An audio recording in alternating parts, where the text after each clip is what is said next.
The tragedy of Medusa, justice defiled and the birth of a monster. O seekers of knowledge, you who crave to unveil the truth hidden deep within the shadows of mythology.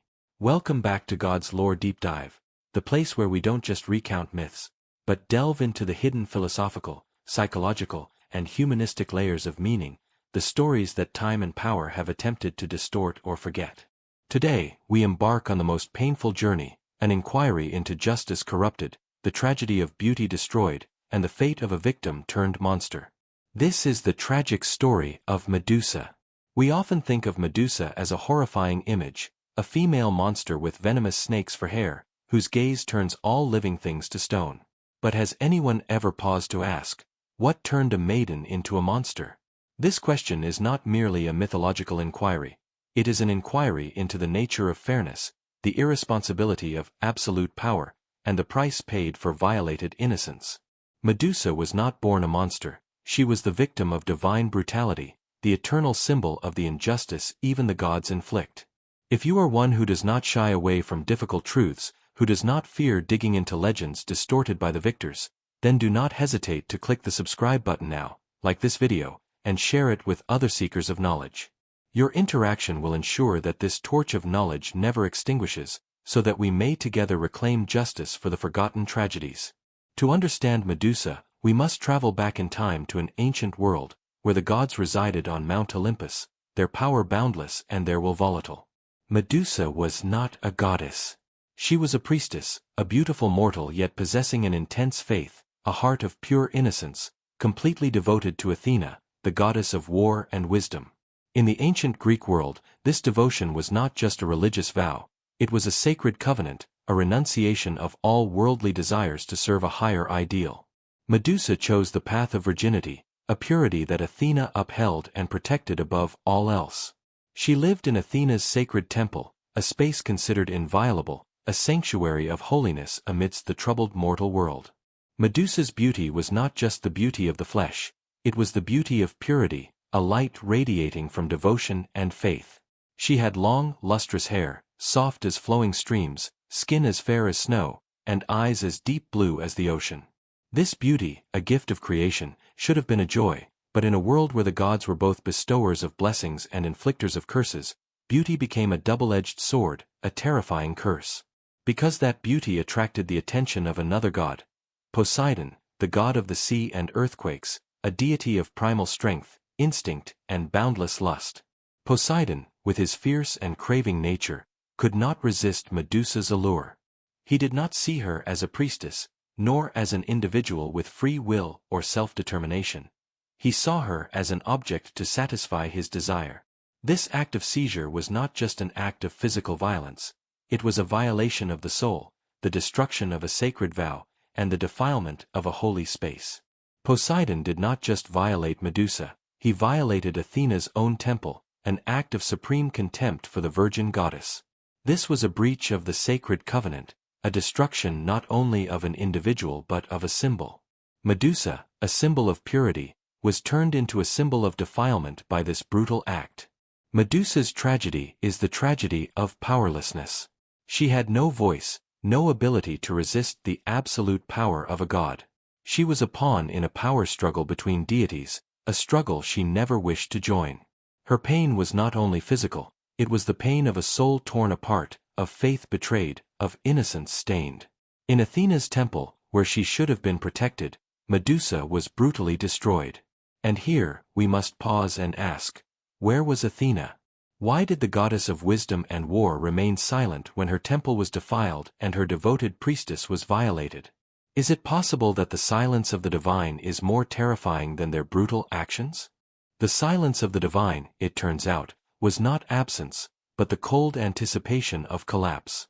When news of the horrifying defilement reached Mount Olympus, the focal point of the fury was not Poseidon, the perpetrator of the crime, but Athena. The virgin goddess, the deity of wisdom and strategic warfare, was engulfed in intense wrath, not out of pity for her faithful priestess, but due to the injury to her own absolute pride. Athena's anger was a toxic cocktail of humiliation, divine jealousy, and an unending obsession with purity and order. Her temple, the most sacred place, had been defiled by Poseidon, her longtime rival in the fight for the patronage of Athens. Poseidon's crime was a direct challenge to Athena's power, virginity, and prestige before the entire pantheon. But in Olympus's unjust system of justice, a powerful male god, Poseidon, was rarely directly punished for a crime against a mortal. The vengeance, therefore, had to be directed at the weakest link in the chain of events, the one who bore the visible mark of the defilement, Medusa. Did Athena, in the deepest part of her cold divine soul, see Medusa's beauty not just as a gift, but as a provocation? Her incredibly lustrous hair was rumored to rival Athena's own golden locks, an underlying jealousy that was now triggered. Athena implemented a cruel and inhumane law: the victim bears the mark of the crime. Her innocence was stolen, and therefore she was no longer worthy of protection or the honor of a priestess. Medusa's existence after the act was a living symbol of failure, an indelible stain on the sacred marble floor. And so, Athena issued the judgment. It was not punishment, it was the annihilation of identity and the assertion of divine authority through unforgivable cruelty. The penalty was not intended to restore justice, but to permanently isolate the source of defilement. The transformation began with the thing she loved and was most proud of, the very thing that attracted the gods' lust: her hair. Each lock of Medusa's soft, flowing hair began to coil, writhe, harden, and rise, turning into a terrifying nest of hissing venomous snakes. That hair, once a symbol of beauty and femininity, now became a crown of revulsion, a living curse, a visible and mobile symbol of irredeemable sin and corruption. Each snake hissing on her head was a constant reminder of the crime committed and the unjust punishment. But that was not all. Her smooth, ivory skin began to stretch, crack, and turn into rough reptilian scales. The priestess's graceful, ethereal body was twisted, deformed into a monstrous shape, alien and repulsive even to herself. This conversion was complete dehumanization, a stripping and destruction of every connection to the mortal world. Medusa was no longer human, she was a Gorgon, a primal, ferocious creature, exiled from all social and spiritual structures. The climax of the cruelty lay in her eyes. Her clear eyes, full of faith and devotion, now became weapons of destruction. Anyone who dared to look straight into those eyes, eyes that had once seen Athena's sanctity, but now saw Poseidon's brutality, would be turned into lifeless, cold stone. Analysis of the tragedy of the gaze. The petrifying glance. The power to turn things to stone was not a gift, but an eternal prison and a tragic self-isolation. Divine vengeance. This power ensured that Medusa could never again form a human connection. She was cursed to live in a perpetual blur, looking only through reflection or at the ground, to avoid destroying any living creature she loved or met. She became the victim forced to be the destroyer. The affirmation of the gaze. This power reversed the dynamic of the violation. Poseidon looked upon her with lust and seized her. Now, anyone who looked upon her with any intention, disgust, fear, or even pity, was permanently frozen in their own gaze. It was a final, destructive affirmation of power by the victim.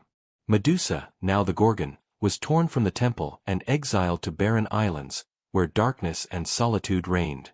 She was forced to live in complete isolation, surrounded by cold stone statues, the horrifying legacy of the very curse she carried. Those statues were not trophies, they were silent witnesses to her injustice. In her agony, Medusa was not entirely alone. She had two other Gorgon sisters, Stheno and Euryale. But even this companionship carried tragedy. Her two sisters were born monsters and were immortal, while Medusa was made a monster and was mortal, could be killed. This difference further highlighted the uniqueness and cruelty of her fate. Before we delve into the fateful hunt by Perseus, I invite you to pause and reflect. In your opinion, why did the goddess of wisdom, Athena, issue such an irrational and emotional judgment? Does the pride of the divine always corrupt wisdom? Comment your opinion below to help God's lore deep dive decode Athena's cruelty. Don't forget to subscribe and like the video if you are engaged in this journey. The cruelty of Athena created a monster, and now, that very cruelty required a hero to destroy that monster, completing the vicious circle of fate. The chosen figure was Perseus, the son of Zeus and a mortal woman named Danae. Perseus's life was already marked by prophecies and divine intervention, but the mission to hunt Medusa originated from a mundane, petty mortal plot, a deception orchestrated by King Polydectes, who sought to eliminate Perseus to possess his mother. This task, demanding Perseus bring back the Gorgon's head, was not just an act of bravery, it was a death sentence in disguise. Polydectes, a coward driven by lust, believed that no mortal could return from Medusa's island. But fate had intervened, and Perseus received assistance that no ordinary mortal would ever obtain. The divine assistance for Perseus carries a profound irony. The very gods who created the tragedy armed the one who would destroy it. Athena, the goddess who cursed Medusa, provided Perseus with a shining bronze shield, a perfect mirror. The purpose was clear. Perseus had to look at Medusa through reflection, avoiding the direct gaze that would petrify. This shield, a symbol of Athena's wisdom and strategy, proved that the goddess's cruelty was not madness, but cold calculation. She wanted Medusa dead, but she didn't want justice to be executed directly, only through a tool provided by her. Hermes, the messenger of the gods, granted Perseus winged sandals, allowing him to glide through the air like the wind, along with a sharp curved sword, strong enough to cut through the Gorgon's serpentine scales. And most importantly, Perseus had to find the Grey Ai, three ancient sisters cursed to share one eye and one tooth, to seek Medusa's location and, crucially, Hades' cap of invisibility. The Grey, ancient and feeble beings, were the repository of forgotten knowledge. Perseus's act of stealing their single eye to bargain for information shows that knowledge, even when imprisoned by age, remains the ultimate power. After receiving Hades' cap of invisibility, the tool to conceal his presence, Perseus was ready. The combination of these divine items created a philosophy of combat. Victory over the monster requires not brute strength, but indirectness, shield, agility, sandals, and invisibility, cap. This was a subtle admission. No mortal could confront the horror of divine injustice directly without being destroyed. When Perseus flew to the barren island of Medusa's exile, the sight that greeted him was an eternal graveyard of stone. The cold stone statues of sailors, warriors, and innocent creatures, petrified, were not trophies, but silent witnesses to Medusa's tragic curse. The island was not just the Gorgon's prison, it was a horrifying gallery of fate's devastation. Perseus found Medusa fast asleep, alongside her two immortal sisters. This was the most tense moment, not only physically but morally. Medusa, even in sleep, maintained a horrifying appearance. Her venomous snake hair hissed, her scales were rough, but her face, though distorted by the curse, still retained faint features of the beautiful priestess she once was, now overlaid by profound suffering. Perseus, guided by the reflection in the bronze shield, held his resolve. The hero did not look directly at the victim, he looked at her indirect reflection. This act was a refusal to confront the tragedy directly. Perseus did not confront Medusa's pain, he confronted the final product of it, through Athena's protective lens. Hermes' curved sword swung down, severing Medusa's head with one decisive stroke. In the moment of her death, a divine and significant event occurred. From Medusa's blood, two beings suddenly emerged. Pegasus, the winged white horse, a symbol of beauty, soaring spirit, and liberation. Chrysaor, the giant warrior wielding a golden sword, a symbol of might and war. Analysis of the symbolism of liberation. These two beings were the children of Medusa and Poseidon, conceived during the act of violation in the temple. Their birth from Medusa's blood after her death holds deep meaning. Sin was cleansed. Only through the tragic death and complete destruction of the Gorgon could pure life, Pegasus, and strength, Chrysaor, be liberated. Tragedy creates beauty. Pegasus, one of the most beautiful creatures in Greek mythology, was born from the utmost pain and defilement. This implicitly affirms that, even from the most catastrophic tragedy, life can spring forth from blood and tears. Medusa's death was not the hero's triumph over a monster, but the cruel completion of a divine curse and the ultimate liberation of a victim. Perseus took the terrifying head of Medusa, now a deadly weapon, and flew away, leaving behind her two immortal Gorgon sisters, shrieking in agony and fury, eternally trapped in their grief and loss. The death of Medusa was not the end of the tragedy, but the transference of absolute power. Her severed head, now contained in Perseus's magical satchel, became a deadly weapon, a highly symbolic instrument of destruction. Athena herself created that petrifying power, and now, that power served a hero under her protection. Perseus, armed with the victim's horror, began his journey home, and each time he used Medusa's head, he enacted a form of inverted justice, a punishment both divine and political. His first stop was the Titan Atlas, who was burdened with holding up the sky. Atlas, weary and longing for release, begged Perseus to end his eternal torment. Perseus, with rare mercy, used Medusa's head. Atlas, the great Titan, was not annihilated, but transformed into a giant mountain range, eternally holding the sky's weight. This was an act of deep symbolism. Medusa's death could bring eternal rest to the suffering, turning spiritual burden into solid physical immutability. Next was Perseus's most famous heroic act, the rescue of Andromeda. Andromeda, daughter of King Cepheus and Queen Cassiopeia, was chained to a rock for sacrifice to the sea monster Ceto, a punishment from Poseidon for Cassiopeia's arrogance. When Ceto, the terrifying sea monster, emerged from the waves, Perseus used his winged sandals to hover and then deployed Medusa's head. The sea monster, the embodiment of primal brutality, turned into great stone upon the shore. Analysis of Medusa's head and justice. In this act, Medusa's head became the tool to indirectly punish Poseidon. Ceto was Poseidon's instrument. By turning Ceto to stone, Perseus inverted the sea god's brutality. The irony is this: Poseidon's victim, Medusa, became the weapon to punish Poseidon's own instrument of destruction. After rescuing Andromeda and marrying her, Perseus faced lowlier power-hungry opponents. Phineus, Andromeda's uncle, who had been promised her hand. When surrounded by Phineus's army at a feast, Perseus used Medusa's head for the third time. The attackers, driven by greed and betrayal, were turned into a silent army of stone statues, forever frozen in their greedy and furious poses. Here, the petrifying power became political justice. Mortal arrogance and greed were punished by eternal stillness. The return to Seriphos brought closure to Perseus's mortal revenge. King Polydectes, who deceived Perseus, was openly humiliating Danae, Perseus's mother, and loyalists like Dictys. When Perseus entered the palace, confronting Polydectes and his arrogant court, he declared, "You demanded a head. Then take it." With a final glance of horror, Polydectes and his entire arrogant, greedy court were turned into a gallery of stone statues, permanently frozen in their final posture of scorn and ambition. Medusa's spiritual legacy. Through these uses, Medusa's head transcended its role as a mere magical item. It was absolute judgment, an uncompromising and irresistible power, used to eliminate sins rooted in divine arrogance, Atlas, Ceto, political arrogance, Polydectes, and greed, Phineus.